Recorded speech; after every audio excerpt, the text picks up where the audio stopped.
Herzlich willkommen zum Modul Produktpolitik. Was werden wir in diesem Modul machen? Wir haben uns vor allem in den vergangenen Modulen mit der Strategie und der Positionierung beschäftigt und haben uns da die Frage gestellt, mit welcher Idee wollen Sie eigentlich an den Markt gehen? Wie positionieren Sie sich am Markt und gegenüber dem Wettbewerb? Womit wollen Sie eigentlich Ihr Geld verdienen? Was wir jetzt in diesem Modul und auch den anderen kommenden Modulen machen werden, ist die Frage, wie setzen Sie diese Idee eigentlich um? Also wie machen Sie das konkret? Wie setzen Sie die Strategie um in ein konkretes Produkt oder in eine konkrete Dienstleistung? Dafür haben Sie die Marketinginstrumente, also die 4P, Produkt, Preis, Place und Promotion, die wir alle im Folgenden auch besprechen werden. Heute in diesem Modul fangen wir mit dem Produkt an, also der Produktpolitik. Und die Frage, um die es gehen wird, wie soll eigentlich Ihr Produkt aussehen? Also auch im physischen Sinne, aber auch was wichtiger ist meistens aus Sicht des Marketing, welchen Nutzen soll das Produkt eigentlich bieten? Wie können Sie eine gute Idee in ein funktionierendes Produkt oder eine Dienstleistung gießen?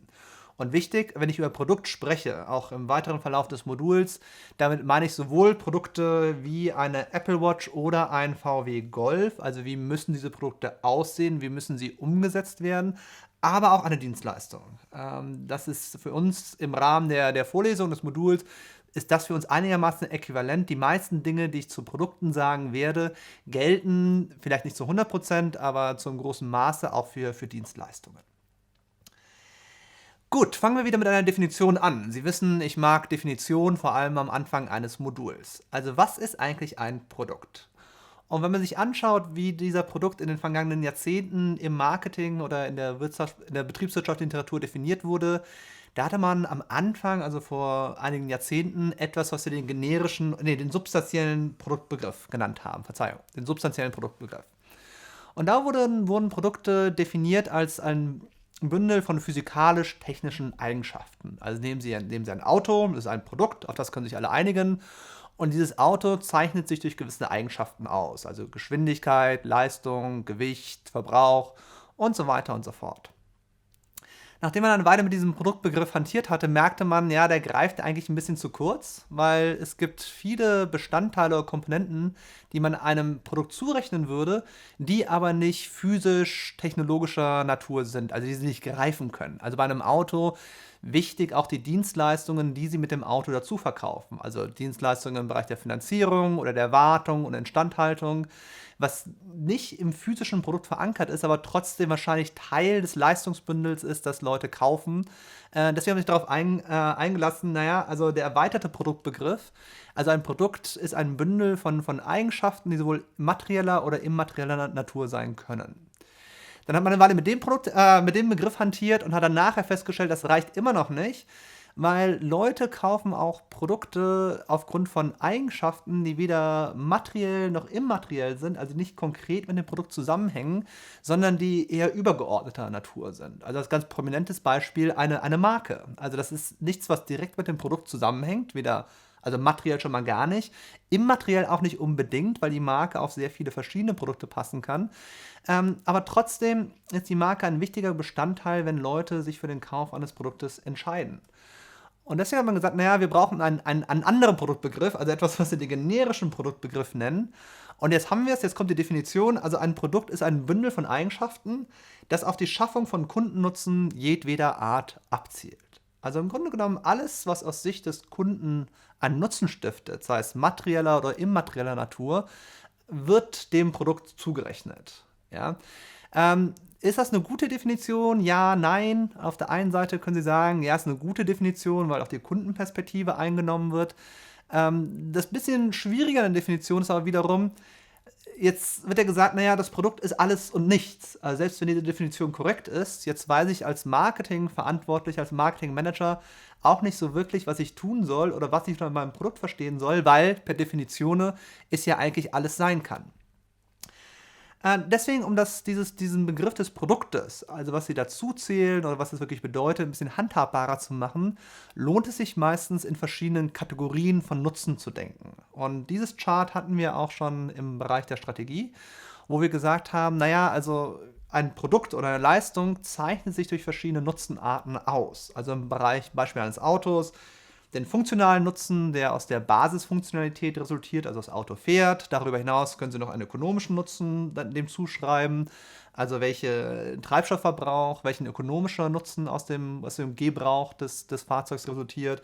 So ist ja ein Prozessnutzen, einen emotionalen Nutzen und auch einen sozialen Nutzen. Also Sie sagen, naja, ich definiere mein Produkt dadurch, indem ich festlege, welche Arten von Nutzen soll dieses Produkt eigentlich aus der Sicht meines Kunden erfüllen. Aber dadurch, dass wir das schon beim letzten Modul dieses Chart besprochen hatten, möchte ich das jetzt nur eigentlich wieder überspringen. Ein weiteres Denkraster, das Sie benutzen können, was meiner Ansicht nach immer gut funktioniert, ist, dass Sie sich überlegen, aus welchen Komponenten soll mein Produkt eigentlich bestehen. Sie können damit anfangen. Also Sie haben sowas wie einen Produktkern. Also das ist das Wesentliche, die Kernfunktionalität eines Produktes. Ohne die geht es nicht. Ohne die können Sie kein Produkt verkaufen. Also beim Auto, das Auto muss fahren, weil wenn es das nicht tut, dann wird es schwierig.